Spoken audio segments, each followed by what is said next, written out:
Tiga ketua umum partai politik Agus Harimurti Yudhoyono, Muhaimin Iskandar, dan Airlangga Hartarto disebut Puan Maharani masuk radar bakal calon wakil presiden Ganjar Pranowo. Padahal parpol yang ketua umumnya disebut Puan sudah membangun koalisi dengan partai politik lain. Lalu apakah ini strategi menggoyang koalisi sebelah atau justru keinginan dari PDIP membangun koalisi besar? Untuk mengulasnya sore ini sudah bergabung di Kompas Petang ada Ketua DPP PDIP Syukur Nababan dan pakar komunikasi politik Prof. Karim Suryadi. Sore Bapak-Bapak. Sore, Selamat sore Adri. Saya ke Pak Syukur dulu. Pak Syukur, jadi ini setelah nama Mas Ahy masuk, kemudian terakhir ada nama Caimin dan juga Pak Airlangga. Jadi ini berdasarkan data survei internal dari PDIP atau upaya menggoyang soliditas koalisi pesaing? Ya tidak sejauh itulah, kita tidak ada punya keinginan untuk menggoyang koalisi yang sudah terbangun. Sekretaris Jenderal saya juga kan mengatakan di statement-statement sebelumnya, kita menghormati koalisi-koalisi yang sudah ada. Nah tetapi putra-putra terbaik bangsa kan ya kita lihat semuanya. Tetapi di sistem mekanisme kami kan sudah jelas baku Audrey, bahwa keputusan pencapresan dan pengusulan calon wakil presiden itu ditentukan ketua umum mutlak itu. Maka seluruh kader pada saat keputusan sudah dikeluarkan ya harus tegak lurus.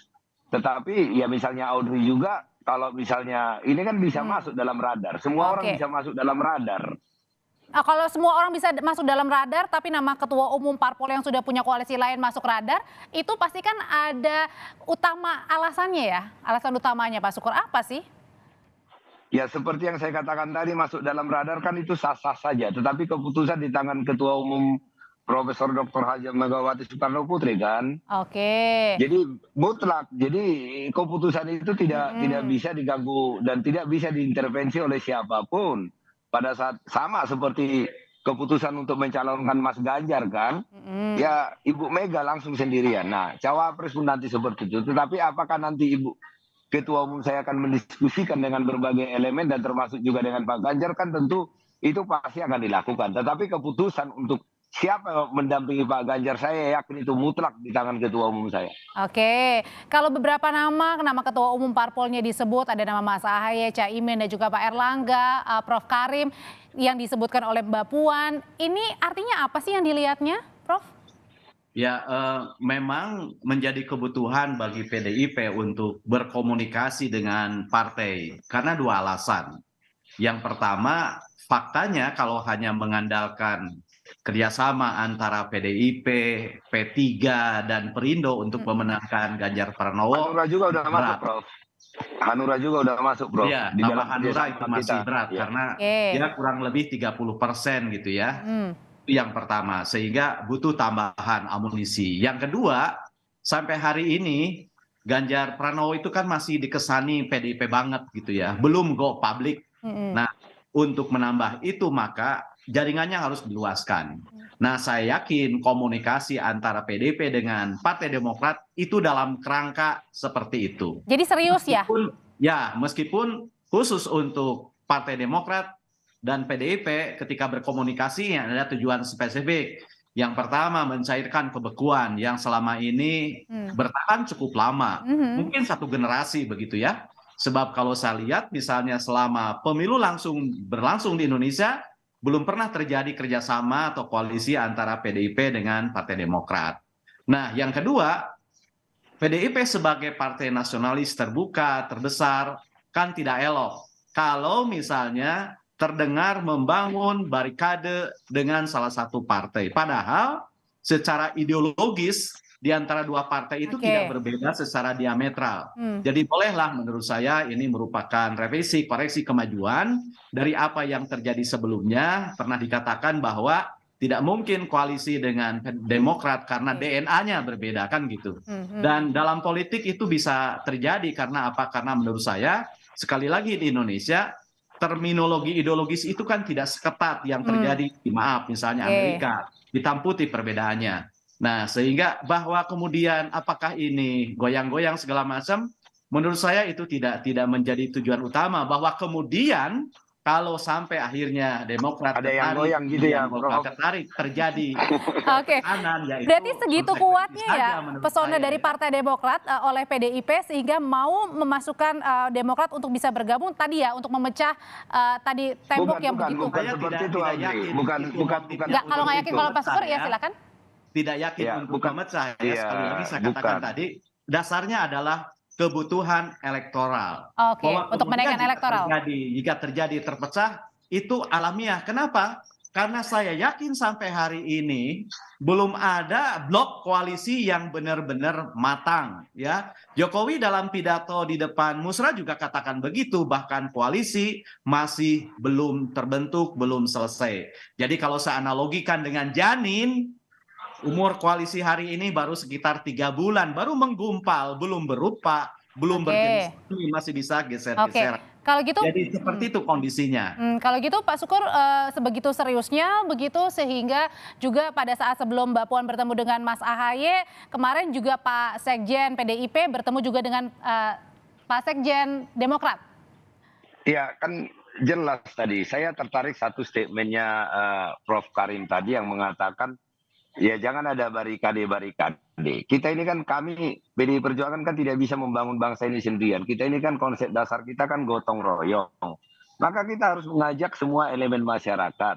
Nah, terkait dengan pencalonan AHY sebagai calon wakil presiden, tadi kan itu kan tidak fokus AHY, ada 10 orang yang masuk dalam radar. Tetapi saya sudah sampaikan tadi, keputusan itu ada di tangan Ibu Mega, mutlak itu. Nah, mendengar dari elemen-elemen lain termasuk juga nanti berdiskusi dengan Mas Ganjar itu pasti akan dilakukan. Tetapi saya percaya 1000% bahwa Ketua Umum saya tidak bisa diintervensi. Nah, pertemuan antara Sekjen PDI Perjuangan dengan Sekjen Demokrat, nah tentu kan ini bagaimana kita ini bisa menyatukan pikiran, menyatukan tujuan di dalam membuat nanti pileg dan pilpres itu pada tahun 2024 berlangsung dengan aman dan lancar. Pak Syukur, sebenarnya target dari PDIP sendiri untuk menggalang dukungan parpol-parpol lain berapa banyak sih Pak? Untuk memenangkan ya, kan nama Pak Ganjar? Sebenarnya bukan, kami tidak memiliki target untuk sekian persen. Intinya adalah PDI Perjuangan bisa mengusung calon presiden dan calon wakil presiden sendirian. Nah tentu, tetapi kami akan terbuka jika ada partai-partai politik yang sejalan dengan keputusan kami di dalam misalnya calon presidennya. Nah, saat Ibu Mega memutuskan Ganjar Pranowo kan ini sudah bergabung, ada P3, ada Perindo. Nah, terus kemudian ada Hanura. Nah, nanti diputuskan cawapresnya, ada lagi yang lain yang gabung, yang merasa bahwa apa yang kami putuskan itu adalah yang terbaik bagi bangsa dan negara. Kami tidak memiliki target untuk sekian persen ini. Kami percaya diri bahwa dengan apa yang kami sampaikan kepada rakyat Indonesia, maka rakyat Indonesia akan memilih apa yang kami calonkan. Oke, kalau gitu Prof. Karim, dengan PDIP yang mau bertemu dengan Demokrat, PDIP yang mau bertemu dengan PKB dan juga Golkar, itu artinya koalisi saat ini yang terbentuk di masing-masing baca pres masih cair, masih mungkin saja terjadi semuanya? Ya, saya bilang tadi koalisi belum matang ya, belum jadi, belum berbentuk, belum berupa, belum jenis kelamin. Saya bilang tadi analogikan dengan janin sebagai janin yang berusia 3 bulan. Tapi bisa mengubah peta politik yang ada juga, Prof. Sangat bisa berubah. Nah, begini. Khusus dalam komunikasi antara PDIP dengan Demokrat, menurut saya dalam kalimat sederhana bisa dirangkum begini, komunikasi ini. Ini poin terus terang bagi PDIP, godaan bagi Demokrat, sekaligus juga tekanan bagi Anies Baswedan. Kenapa poin bagi PDIP? Karena banyak sekali insentif yang akan diterima oleh PDIP ketika pertemuan ini terjadi, apalagi kalau tujuannya tercapai gitu ya. Setidak-tidaknya ini akan memberikan image bagi PDIP sebagai partai terbuka, nasionalis, merangkul mana saja sebagai partai besar, memulai pembicaraan yang sudah membeku. Ini godaan bagi AHY sebab menurut saya kalau misalnya kalkulasinya menjadi calon wakil presiden, beda lagi ntar ya. Tetap datang dari koalisi perubahan. Jadi kalau saat ini benar ya PDIP lagi menggoda Demokrat ya? Ya, Pas- bukan Pak- PDIP-nya menggoda, ini godaan yang akan Goda. dibaca sebagai godaan Silakan Pak oleh Sukur. Jadi ini Partai godaan Demokrat. atau saling menggoda ini atau menggoda justru? Kenapa? Jadi, Kenapa saya bilang godaan bagi Partai tadi Demokrat? saya katakan Karena Audrey saya melihat tidak Kans melakukan menjadi penggodaan. cawapres itu ada di koalisi sebelah, Oke. bukan di PDIP yang bertabur bintang, banyak sekali pilihan di sana. Banyak sekali pilihan. Oke. Gitu Oke, ya. oke, kita dengarkan Prof dari Pak Sukur. Silakan Pak. Ya, itu yang saya katakan tadi, bukan menggoda Audrey, tetapi kita membangun komunikasi politik dengan siapapun. Kalau Karena akhirnya kita sadar- tergoda, Kan tapi bisa dibilang menggoda Pak Sukur. Karena kan saat ini Demokrat sudah bersama dengan Nasdem. Iya, artinya kan kita tetap membangun komunikasi. Tadi Prof Karim mengatakan jika orang tergoda ya itu bukan urusan kami, tetapi kami itu adalah untuk membangun sebuah komunikasi bagaimana kita sebagai sebuah bangsa, biarpun kita berbeda partai politik, tetapi kita bisa mensukseskan di dalam satu pikiran bahwa pemilu tahun 2024 caleg dan presiden itu bisa berlangsung dalam damai. Nah, terkait dengan calon wakil presiden tadi saya sudah sampaikan dengan tegas bahwa tentu saja sangat banyak masukan kepada kami. Nah, tetapi keputusan mutlak pertimbangan itu ada di ketua umum. Kami tunggu perintah sama seperti pada saat diumumkan Ganjar Pranowo. Apakah kalau misalnya ditanya siapa punya peluang yang terbesar, saya tidak tahu. Yang tahu Tapi itu hanya pertanyaannya ketua umum gini saya, Pak dan Sukur saya yang melaksanakan ditanyakan perintah. oleh banyak orang, kenapa harus Demokrat? Kenapa harus nama Mas AHY? Loh, kan ada 10 nama, tidak hanya satu kan, kecuali satu. Berarti kalau ada 10 nama kan berarti semua punya peluang. Dan bisa saja dari luar 10 yang disebut Mbak Puan tadi muncul lagi. Nah, keputusan kan ada di tangan ketua umum. Kecuali pada saat wawancara pada saat rakernas kami itu hanya satu nama yang dilemparkan oleh Mbak Puan. Kan ada 10 nama. Dan urutannya juga kan Tapi bukan kan yang Pak cukup AHY yang intens pertama. belakangan ini disebutkan dan juga pertemuan juga justru nama Mas Loh, AHY bukan. atau Demokrat. Nah, persoalannya adalah media yang narik-narik. Karena jarang kita berkomunikasi. Kita Karena kan menarik ya Prof ya, Perindo betul ya kan Prof ya. Bukan. Perindo kan datang ke kantor kami. Dengan Hanura juga sudah terjalin kerjasama. Dengan P3 juga sudah terjalin kerjasama. Cuman ini kan media mana yang seksi ini. Nah, kalau tadi saya sampaikan tadi bahwa bisa saja nanti yang diputuskan ketua umum PDI Perjuangan itu di luar daripada yang sebelum disebutkan. Karena itu adalah hak prerogatif beliau. Nah, Oke. jadi kalau kecuali ini akan menarik kalau cuma satu nama yang dilemparkan Mbak Puan kemarin. Ini kan 10 nama. Audrey juga. Kalau misalnya saya bilang, Soalnya- Mbak, sampaikan Audrey, itu bisa saja keluar nama Audrey salah satu, kan gitu. Oke. Kalau gitu Prof, sebenarnya semenariknya itu, tapi seberapa besar sih kans Demokrat bisa bersama dengan PDIP? Mungkin saja justru jangan baca wapresnya juga dari Demokrat, Mas AHY. Ya, menurut saya setipis-tipisnya kemungkinan ya kerjasama itu paling mungkin terjadi di putaran kedua gitu ya. Melihat kondisi hari ini di mana koalisi perubahan itu kan tertekan dalam radar survei itu yang pertama. Yang kedua, mengapa tidak saya bilang di awal di putaran pertama dan mengapa saya tidak begitu optimistis AHY itu masuk ke dalam radarnya Ibu Mega? Karena saya katakan betapa banyak cawapres yang bertabur bintang di PDIP ini yang matang dari sisi pengalaman, namanya besar, kuat juga dari sisi gizi gitu ya. Nah, sehingga menurut saya akan lebih besar kebutuhan untuk menjadi cawapres di koalisi perubahan gitu.